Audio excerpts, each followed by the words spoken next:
Hey, what's going on, guys? Kalamazi here. It's going to be my patch 12.0 Midnight Demonology Warlock DPS guide. In it, we're going to be covering tier, stats, add-ons, single target talents, AOE talents, rotations, Mythic Plus, single target AOE, add-ons, profiles, basically whatever you need to do or to know to be the best Demonology Warlock that you can be heading into Midnight. I do want to drive home very quickly here that these talent builds and a couple things in this video are semi-speculative based on very early sims, a lot of beta testing and things that might shift a tiny bit over the next few weeks heading into release and the raid opening, with Blizzard pushing tuning likely over the next few weeks still. I would encourage you, check my website, kalamazi.gg, for most up-to-date talent builds, gearing, rotations, and all that. If things do change, the site will be up to date. Link to that down below. Now, when it comes to Demonology's tier bonuses in the first patch of Midnight 12.0, they are very simple. But most classes and specs in the first patch of Midnight actually are. There are new hero talents, apex talents, and a lot of classes have been overhauled and or pruned, and for the most part, Blizzard's kept things pretty simple without adding more complexity to new rotations. Demonology's two-piece reads, Hand of Gul'dan damage is increased by 15%. That's it. Congratulations, your hand hits 50% harder. That's all there is to the two-piece. The four-piece, your Dreadstalkers deal 10% increased damage and last 3 additional seconds. So, for the most part, I mean, it is a passive bonus. Them lasting 3 additional seconds means that those demonic cores you get from them expiring, well, they're going to be delayed by 3 additional seconds. Not a massive deal, but a little bit of a change comparatively to what we had and felt in Warcraft and in before, but for the most part, just a passive increase to Dreadstalkers. And honestly, that's about it. A bit more passive damage, and yeah, you're just playing Demo. Now, when it comes to stat weights for your character in Midnight, I'm going to highly encourage you to go to raidbots.com and run a top gear sim with different gems and enchants, secondary stats all taken into account for your character. Secondary stats vary for everyone. My gear's stats vary from your character's own stats, and with that being the case, what sims best for my character, it's not even likely it will not sim best for you. It might vary by a little bit or might vary by a lot. I might have 25% haste, so haste is not great for me. You might have 12, and haste would be really good for you. So if I gave you my stats and said, oh, I don't really want haste, neither do you, you would be very far off as to what your character only needs. So for secondary stats, especially going into Midnight and a new expansion, go to raidbots.com and run a top gear sim. It takes 2 or 3 minutes. It's very simple to do, and that will give you the best stats for your own character. Recommending a stat weight now with sims barely even being done in the first place is not recommended, or I'm not going to do it. And even when it comes to secondary stat weights in like haste, crit, master, reverse, they're pretty much out of date. They're only put out there for SEO and such because honestly, running a sim for your own character is what not you should be doing, is what you need to do to get the best results overall. When it comes to add-ons and profiles in Midnight, we know that obviously weak wars are gone and add-ons are still allowed. However, there's more restrictions on combat-based add-ons. If you guys want any of the profiles or add-ons or anything that I use on my own UI, my website, kalamazi.gg, has that for you guys for free, no charge. An entire add-on section you can click, scroll down with nice pictures like ones that are in the books that I read and all that. That will help you guys out for free, no charge. Super simple, click, plug and play the profiles, and that's that. Now, let's get into the talents, but before we do, let's talk briefly about today's sponsor. Playtracker. Playtracker connects the largest gaming platforms today, such as Xbox, Steam, PlayStation, and Battle.net, just to name a few, all in one epic gaming experience. You're able to build your very own personalized profile, which gathers and tracks all of your epic gaming achievements that you can proudly display for all to see. Playtracker also updates as you progress further into your favorite games, so there's no need to continuously update your profile. As your profile level grows, so do your customization options, giving you the ability to create a truly unique one-of-one profile. In addition to earning rewards by tracking your cross-platform game library, you can send personal challenges to friends across multiple platforms with ease. You heard it right. There's no need to play on the same platform as your friends to share in the same Playtracker space and compare achievements. Be sure to head to playtracker.net/Kalamazi to make an account and begin playing and, well, tracking today. Okay, so when it comes to talents, single target talents for Demonology Warlock heading into Midnight, the talents you see here in the spec tree are going to be the exact same for Diabolist and Soul Harvester, which are your 2 hero talents. Now, as far as your Apex talents concerned, Unlike Affliction and Destruction, Demonology's Apex talent is something that changes your rotation a very large bit due to trying to optimize the number of demon summons you get from your Apex talent. If you played with Nether Portal back in the day, and like back in the day, it's crazy to say because it wasn't like Dragonflight and things, but this is a good version, a better, fixed, more exciting, less frustrating version of Nether Portal. There's a bit of RNG to it, but regardless, basically summoning your Tyrant, which is on a minute cooldown, opens a portal for 25 seconds, which is about half the duration of Tyrant, causing every 2 casts of Hand of Gul'dan to summon a demon, 1 of 4. You get the purple and red Eridar twins from Sunwell, you get an Inquisitor, and you get a Jailer. It's random which one you summon. That lasts for 14 seconds and do damage. Rank 2 increases the duration of the portal by 10 seconds, so it's baseline 15 but 25 with that, increases Hand of Gul'dan damage. And rank 3 is while the portal's open, Hand of Gul'dan refunds 1 soul shard every time. So basically, if you're at 5 shards, you can pretty much go, we're at 5 shards, Hand of Gul'dan, because you go hand, and it will basically only consume 2 shards, and then go hand again, and yeah, you're pretty much in a good spot there for summoning like 2 pets quickly, right?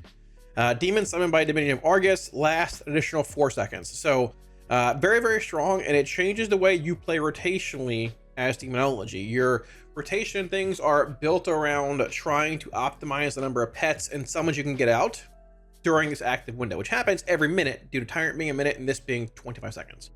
Now, as far as the talent builds are concerned, a couple things I want to hit on here. This is not Grimoire Felguard, this is just Felguard. This is the one you summon in game, like your permanent pet. Don't know why it's in the tree here. Blizzard did it and just left it there. It is what it is. I don't know what to tell you there. You have Implosion and you have Power Siphon here. These share a choice node. You play Implosion in like cleave-based settings. You play Power Siphon in single target-based settings. Moving on from there, a lot of passives that like increase Shadow Bolt damage, reduce cast time, dogs can chomp again, so on and so forth. A lot of imp damage amps over here as well. In the middle of your tree, you have Summon Demonic Tyrant, which has Tyrant's Ablation coming out of it. It gives you like a miniature power infusion. Whenever you cast your Tyrant, and over here it makes him cleave and send in melee, which is not being played now, but it's not terrible. A couple other nodes along the way. This gives your Hand of Gul'dan a 15% chance to generate a Demonic Core. Over here, gives you a Mastering increase and reduced cast time with some abilities. You have Demonic Calling. This is a massive, massive change to Demonology in Midnight. It makes it so much better.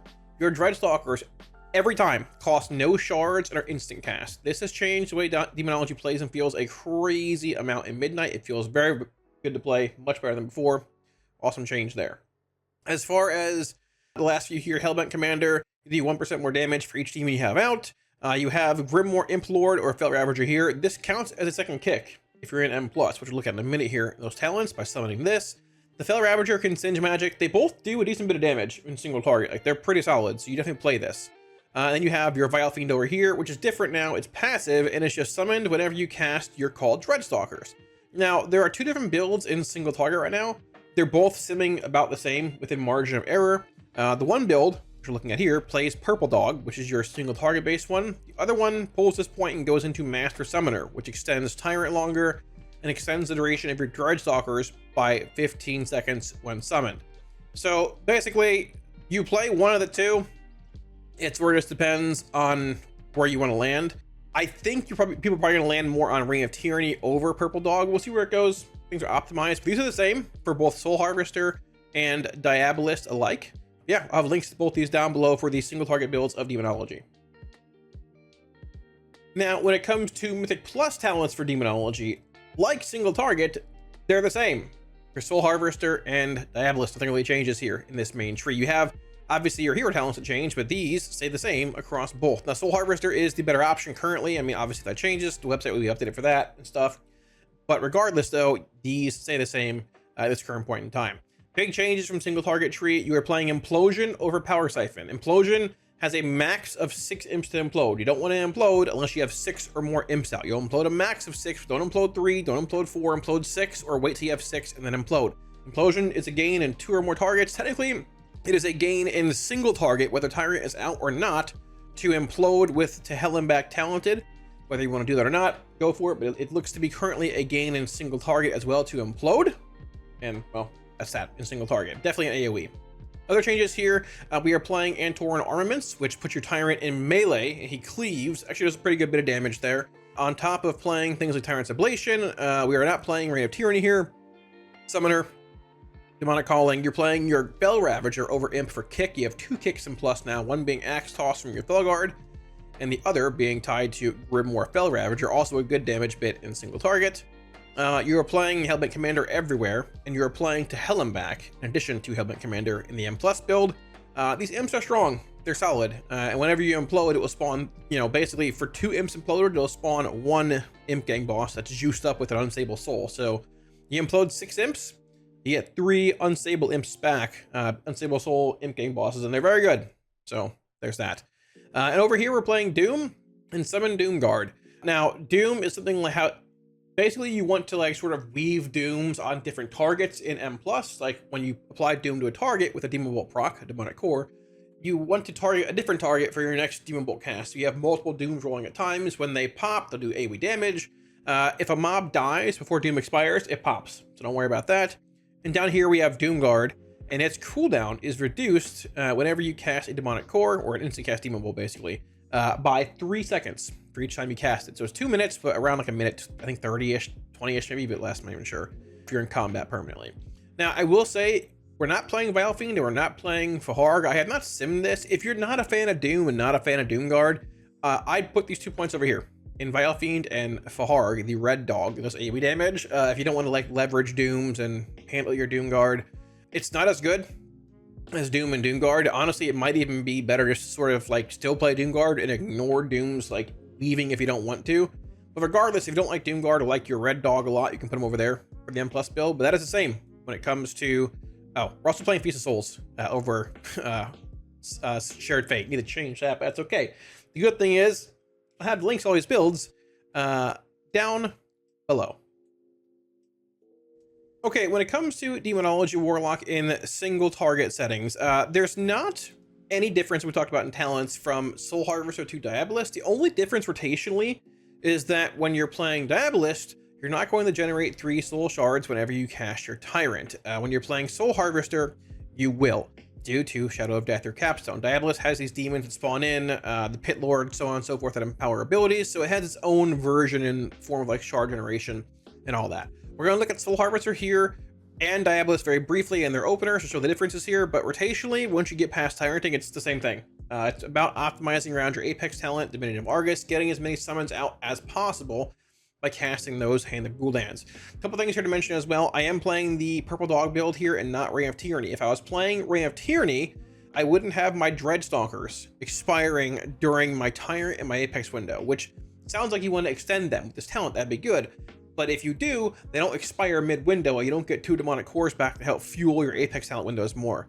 Demonic Cores are instant cast Demon Bolts.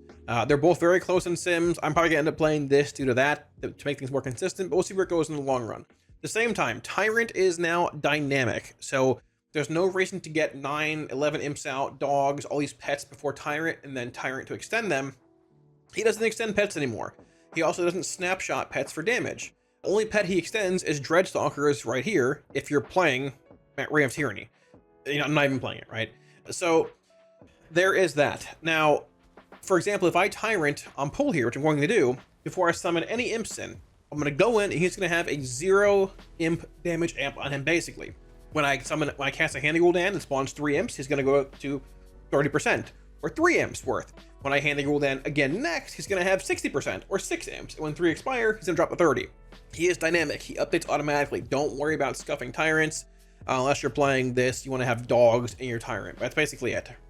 So, yeah, and dogs, once again, is called Dreadstalkers. So, let's say we're heading into a pack, or a boss here. Boss is being pulled. You want to power siphon with 2 imps out. One will expire every so often. Don't hit it with 1 imp out. You're going to get 1 core. So, we're heading in. We're going to precast a Shadow Bolt before the boss is pulled. So, right about now, cast a Shadow Bolt. Then on pull, you go Dreadstalkers, Grimoire Imp Lord, Tyrant to 5 shards. Trinkets, potions, whatever. Hand of Gul'dan. Hand of Gul'dan. There's a pet. Demon Bolt, Hand of Gul'dan. Demon Bolt, Hand of Gul'dan. There's a pet coming in right now. Where is he? There he is. Wow, look at that. And you're just building shards here. Getting back to 3 shards, Hand of Gul'dan. I have dog cores coming in now. Demon Bolt, Hand of Gul'dan. Demon Bolt, Hand of Gul'dan. Cast called Dreadstalkers briefly here. I have 5 shards. Hand of Gul'dan. Hand of Gul'dan. Demon Bolt. 1 final Hand of Gul'dan before this window closes. Perfect. There you go. There's the last pet. And you'll siphon here. Basically, it's off cooldown. Get some cores back and keep casting Hand of Gul'dans outside your Apex window at 3 shards and casting Call Dreadstalkers on cooldown. And that's basically it. There's not much else to Demonology. Cast Dogs on cooldown again there. We have Tyrant again in 15 seconds here, basically, so we know we want to have cores heading into that. Thankfully, if you cast Power Siphon on cooldown, it's a half-minute CD, and Tyrant's a minute, so you can basically Siphon twice, you know, in between every Tyrant and have it again for Tyrant. So we have 3 cores now. I'm going to spend 1 and go hand, why not? We can dump down a little bit. Cast Dogs here, cast 1 Shadow Bolt. I'm going to Siphon at 2 shards. Now I'm Tyranting, I'm at 5. Hand of Gul'dan. I also have 4 cores for this. 2-handed Gul'dan, Demon Bolt. Hand of Gul'dan. Demon Bolt. Hand of Gul'dan. Right here is my Apex Tracker. Demon Bolt. Hand of Gul'dan. Demon Bolt. Hand of Gul'dan. Dogs are expiring. Demon Bolt. Hand of Gul'dan. Demon Bolt. Hand of Gul'dan. Cast Red Stalkers. There you go. Demon Bolt. Hand of Gul'dan. I'm at, got a core. There you go. Demon Bolt. Hand of Gul'dan. And there's my last pet. That's it. There's not much to it. It's the same thing, right? It's just very simple. Cast Dogs on cooldown.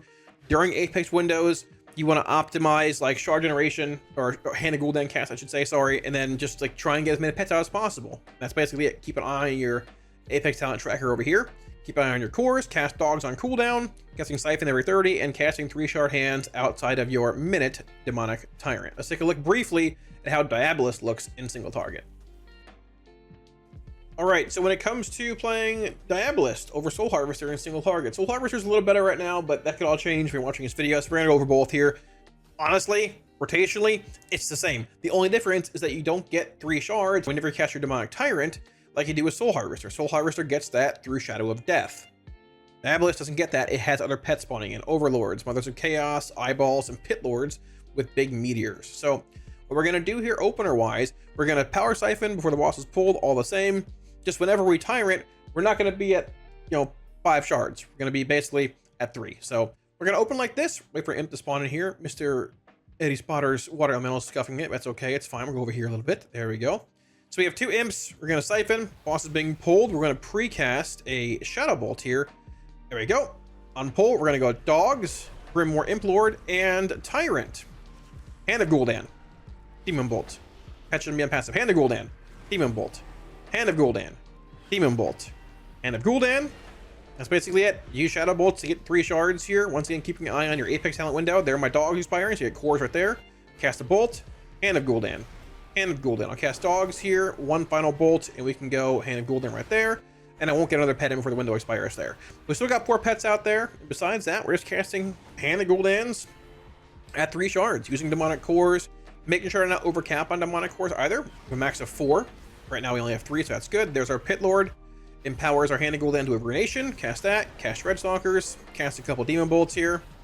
And it's the same thing we just saw with Soul Harvester. You pop trinkets and potions and things right after Tyrant if you have them, obviously. It's all the same. So we know we have Tyrant coming up in about 10 seconds here. I'm going to want to ramp to 5 shards before I cast Tyrant as Diabolist. The Soul Harvester, don't gotta worry about it because you generate 3, right? So you just have to be at 2.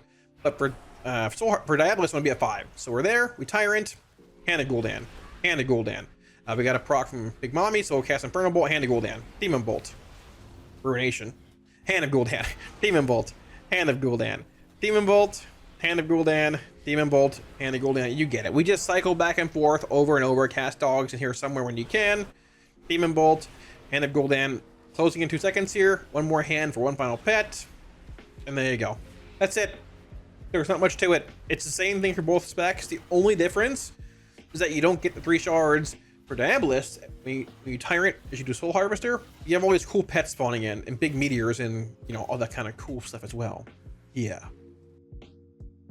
Alright, now when it comes to Demonology in Mythic Plus, AOE, stat cleave settings, all that stuff that you're going to encounter often, in dungeons, things of the sort. Once again, the only difference between Soul Harvester and Diabolist is the shard gen you get from your Demonic Tyrant. We just showed that in the single target section. I'm going to do 1 rotation here, which is the same for both of them, once again, except for the fact that you just get soul shards from your Tyrant whenever you cast it with Soul Harvester and not Diabolist.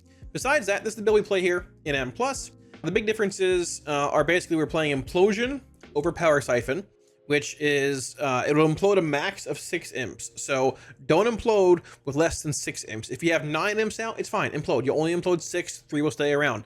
Don't implode 5 or 4. If you have 3 and you want to implode, get 3 more out and then implode that at that point. Because 6 is the max power you can implode with, and also to hell him back, as a talent we're playing in this build, which says whenever you implode 2 wild imps, you get 1 imp gang boss back with unstable soul that cleaves and does a lot of damage. So you want to implode 6, because 6 divided by 2 is 3.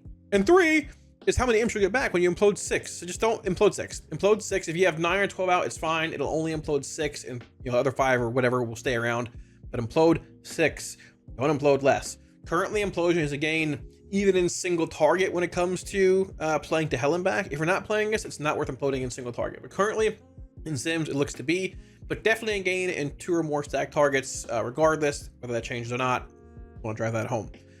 Besides that, talent-wise, we're playing Grimoire Fel Ravager. So this is Demonology second kick in M+, wherever you need it. It costs 1 soul shard on a 2-minute cooldown. Hitting this will spawn the dog in. The dog will come in and do damage. He will kick when you summon him, which costs 1 soul shard on a 2-minute cooldown.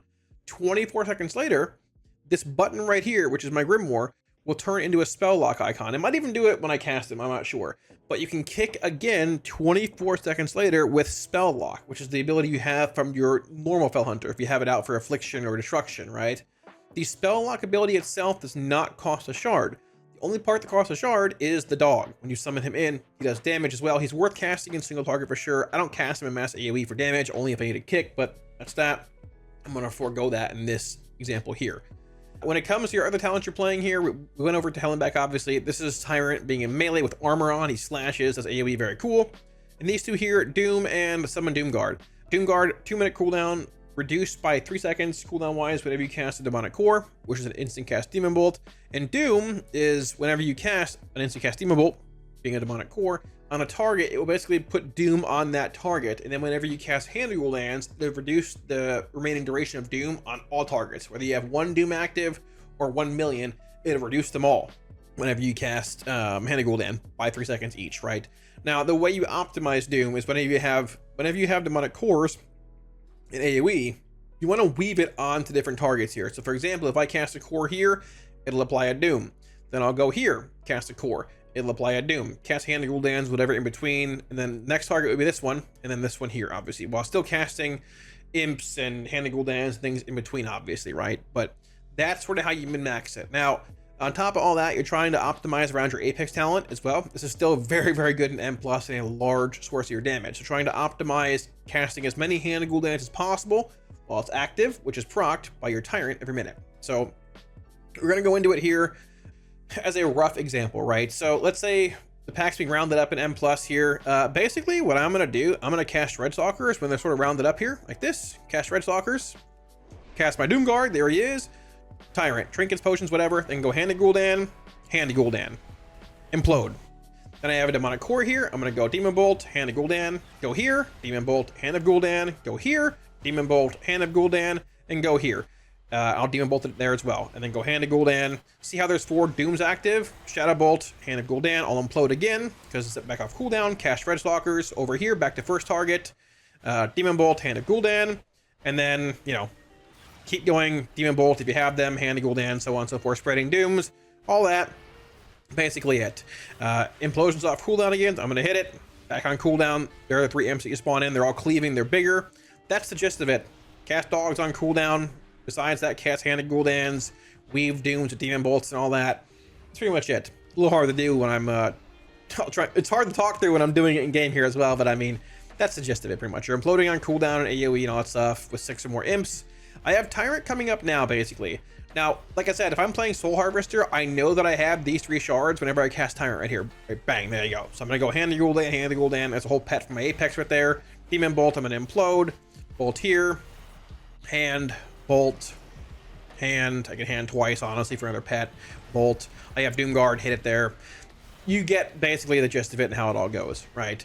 Now, if I'm playing Diabolist, I'm not going to have those 3 shards coming in whenever I cast my Tyrant. So I'm going to build the 5 shards before I Tyrant, if I can, possibly, right? Sometimes you can't. Just you gotta make it work with Demonic Cores and Shadow Bolts and things, but you can rely more on Soul Harvester to have those 3 shards being given to you when you Tyrant to get you to 5.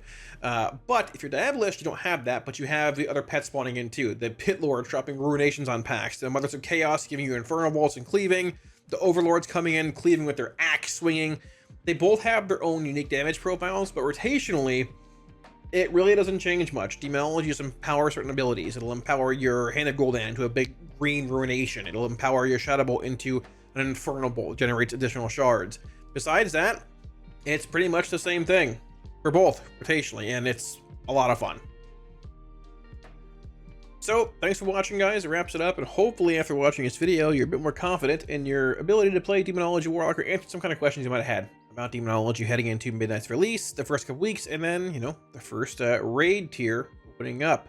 If you guys want any add-ons or profiles on the video, once again, my website, kalamazi.gg, has a whole page on that. Add-ons, profiles, and nice little pictures you can follow that are, you know, drawn by myself, with all the profiles available for free for you guys if you want them. Also, a huge thank you to my supporters on Patreon for all the support, guys. Like always, thank y'all a million times. I greatly appreciate it. Without your support, I wouldn't be able to do what I do and all that, man. And I really appreciate y'all. So thank you. Looking at supporting on Patreon, should be a link up here, as well as I believe somewhere down below in the description. As of filming this video, Demonology is the best spec currently by a decent bit in single target and likely as well in M+. I'm curious though when I watch this video back in a few weeks, that's still the case. Hoping that it is, at least maybe played on some fights in the upcoming raid tier, because if it's a full Destro tier again, I'm gonna lose my mind, which it looks like it might be if Demon gets nerfed, but fingers crossed, or I can cross one of them. Actually, it sort of hurts, but it's fine. We'll see where it goes. All that being said, thanks for watching, guys, and I'll catch you again soon on stream. Peace.